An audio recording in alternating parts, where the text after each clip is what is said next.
Hello Animorphs fans and welcome back to the Animorphs universe. I've got an illness, it's either a cold or a fever or something, so I'm not going to be too active in this one, I don't think.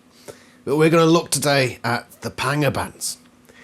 This is, of course, another Monster Man picture, because Monster Man has, I don't know how many Animals Aliens Monster Man has drawn, but there's plenty. It's getting to the point now where I think I'm going to have to do a showcase video to show my appreciation for what Monster Man's done during all these aliens. Excellent stuff. That's them there. How has he got this look to them? What description does the book give us? By the way, the Pangabans only appear in this one, the Elmis Chronicles, so that can sit there. What does the Elmis Chronicles say about the Pangabans? The Pangabans were six-legged, which is a common enough configuration. They carried their heads high above the slender, muscular bodies that was little more than a junction of the six long legs. They were skimmers. Their feet were large, webbed and concave, which allowed them to walk on the water that covered most of the planet, aside from a few soggy islands. They fed by lowering a sort of net from their body down into the water and trawling for microscopic plants and animals of which there was an abundance. So I think Monster Man's got it pretty spot on there. So I'll probably flash this picture up on the screen so you can see it better. But it's got the net thing at the bottom there for trawling for fish. It's got the wide feet for skimming. It looks like one of those skimming insects you see on bodies of water. Those are pretty awesome. And it's got its head up there. Yeah, I think that's a pretty good depiction, I'd say, of what the Pangabans look like. So excellent work, Monster Man. We don't get much more description of their appearance from that, but then again, they don't feature that much, and there's a specific reason for that. So what about the intelligence levels of the Pangabans? Well, it increases as time goes on, and time does go on in a sense. But this is what is said about them to begin with. They were intelligent. Not Ketran intelligent, perhaps, but self-aware. They knew who they were, knew that they existed, had a language, a culture, mostly involving amazing water dances, feeding rituals, and a religion that centred on belief in underwater spirits that either gave them food or withheld food. DNA analysis indicated a potential for development. The Pangaban world received a decent dose of radiation, nothing deadly, just enough to cause a respectable rate of mutation. And despite their awkward physiques and the limitations of their planet's natural resources, I believed they could be brought to a level of technology equal to, say, the Illiman Confederation. There was one possible problem. The main planet around which the Pangabans revolved was populated by an aggressive species of four-legged, two-handed rodents called the Gunja Wave. The Gunja Wave were primitive creatures, only dimly self-aware, but their DNA held promise too, and their aggressiveness might give them an edge if the two races ever collided. So these Pangabans have the potential for intelligence, and they live on a moon that circles a big planet that has these creatures called the Gunja Wave, who could rival them in that regard. So we mentioned there that the Pangabans live on a moon. Let's discuss briefly this moon, what it looks like, the sort of environment that the Pangabans live in. The Pangabans were an interesting race, well adapted to their unusual world. They lived beneath an eternally grey, clouded sky. They had never seen their own sun clearly, had no notion of stars or other planets. This was particularly ironic because their own planet was in fact a moon that orbited a much larger planet well suited to life. Had they been blessed with an occasional break in the clouds, they might have become a very different race. It is hard to imagine that any species could have lived beneath the sky-filling arc of the main planet, with all its obvious lushness, and not become obsessed with a desire to learn space travel. But the Pangabans knew nothing of this. Nothing at all of anything beyond their damp and gloomy world. I floated bodiless above the Pangaban world, drifted above an endless grey-green soup, choked with seaweeds and algae, and gliding eels that could reach lengths of 3 miles. I skimmed above one of the mossy islands, brushed one of the squat, stunted, unlovely trees, and found a colony of Pangabans. The authors have channeled their inner Alanis when talking about the irony of them living on a moon. But regardless, Monster Man has done another good depiction of what the world looks like. So it's this grey-green sky and it's this swampy thing with these weird-looking trees. They look like witches' hat on this picture. It's a very swampy-looking place. Very swampy, you know. Not great for a holiday. You know, you want somewhere with more beaches. But what was I saying? I'm not a fan of beaches, by the way. I don't like sand. It's coarse and it gets everywhere. Isn't that right, Lila? So, by the way, if you didn't know the context of these creatures, they're not real. They're part of a game simulation, and Tumin, who later becomes the Alamist, back when he's a Ketran, read the book. I'm not going to explain it here. Wait for the Alamist AniLysis video. Ugh. He's floating above this world and he's observing these creatures, seeing their potential, and he sees them playing games and having fun. The Pangabans were trolling, as always, but also playing at something. A game that involved moving in slow, ever tighter circles around one central individual. Not a complex game, certainly not in comparison with the game I played. Still, I was heartened. Surely an ability to conceive and execute a game was a good sign in any species. It was a gentle, slow, and nearly pointless game, but one that could evolve. Games that evolved on other planets, among other peoples, my own people, the Ketrans being the preeminent example. So these Pangabans are playing these weird games and trolling the forums, and it's all having a great time. I don't think it's necessarily an indicator of potential intelligence, because my cats play games. They're pretty simple games as well. I wouldn't say it's like an indicator of, oh, they're going to be frickin' Einsteins. Give it a couple of gens, mate. Nah. But whatever, it's sci-fi. I'm just rambling, as is normally the case. Even when I'm ill, I still find it time to ramble incessantly about nothing. So the Pangabans, they're a fun-loving bunch, you know, they do their thing, but they're not real.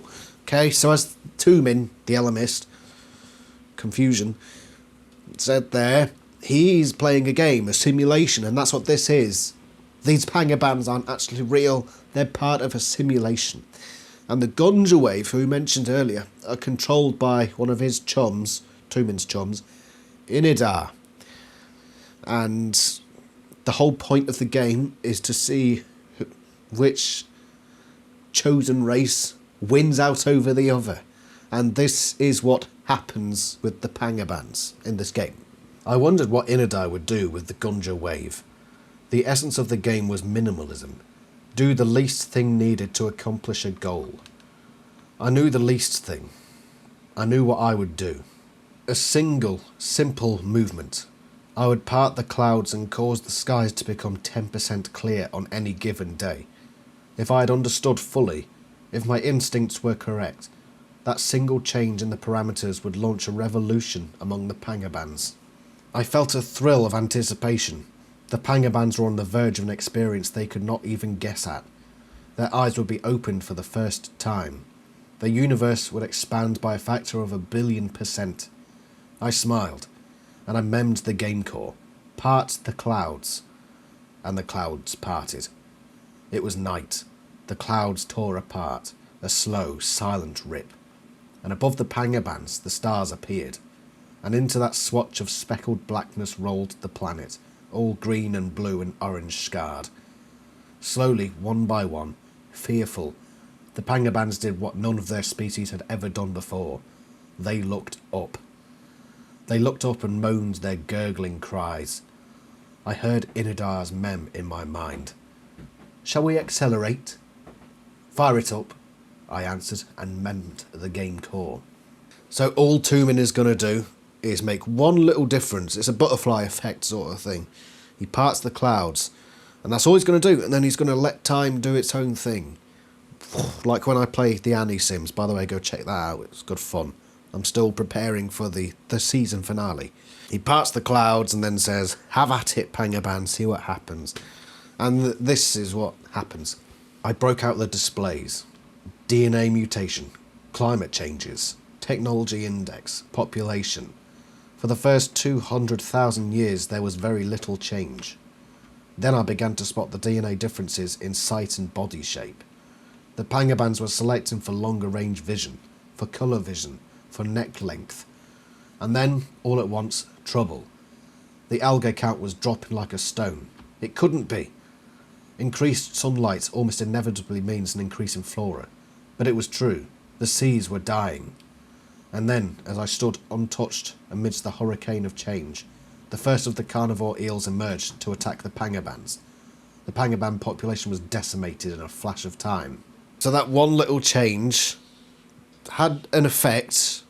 We don't know how, but down the line, the waters changed where these creatures live. And then these eels, who were probably starved of their main food source for whatever reason, started going after the Pangabans and depleted their numbers. That's largely how that's how ecology tends to work. So you deplete one population and it adjusts pretty much everything else until it finds a new stability, a new status quo. Remove one part of a machine, a natural machine, and it will gradually fill in that gap in its own way. And that's what's happened here with these eels going after the Pangabans. It's finding a new equilibrium, effectively. But all is not lost for the Pangabans, well, at least not yet. DNA evolution began to come to the rescue of the Pangabans. They selected for size, downtrending. The smaller were faster, able to evade the eels. Smaller and smaller till the once towering Pangabans were scarcely larger than one of us Ketrans. The eel threat diminished. And now at last came the first fluctuation in the technology index. The Pangabans had learned to make a tool. A weapon, of course. A simple spear that could be used to turn the tables on the eels. In short order, Pangabans were hunting and eating the eels. Primitive scene fishers had become true predators. 1,000,000 years passed and a very different species now crossed the planet's seas, armed with spears and bows. They formed hierarchies dominated by warriors. Their culture shifted ground, favouring a sky god who brought the gift of weapons. Yes, it was working well enough. Another 1,000,000 years, perhaps 2, and they would learn to move beyond weapons, to... And then, in a flash so sudden, it was barely a blip of time, every index went flat. The Pangabans had disappeared. Extinct. There it was, the Gunja wave, still rodentine, but now walking erect, arrived on the Pangaban world in astoundingly primitive spacecraft and promptly killed and ate the Pangabans. They hunted them to extinction and left the planet devoid of its only intelligent species.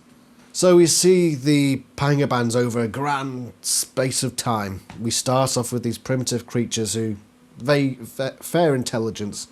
Basically, it's like human evolution, you know. We weren't always as intelligent, or some still have the intelligence of slugs, but we didn't always have our average level of intelligence. And we slowly grew into that intelligence. We evolved to select for it, and select for it, and select for it, because it allowed us to use tools to overcome problems that other animals couldn't, or other animals posed to us.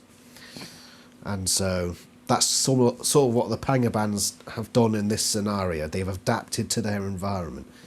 But there was one thing they couldn't adapt to before they could reach high levels of intelligence.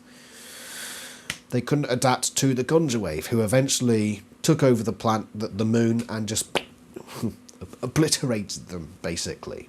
And that was that. That's the end of the game.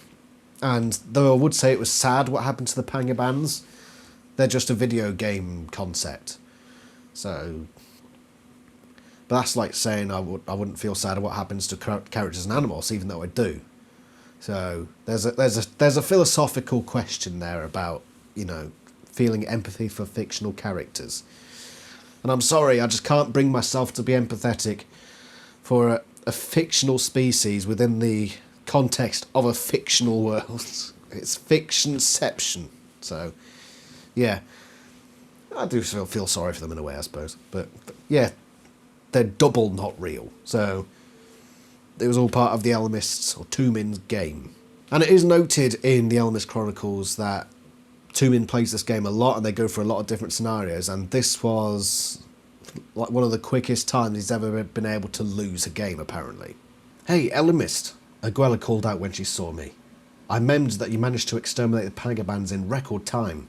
And then we get one more mention of the Pangabans throughout this book and throughout the rest of the series. And I think it puts into context what the message is behind these fictional creatures. "That MCQ-3 of yours?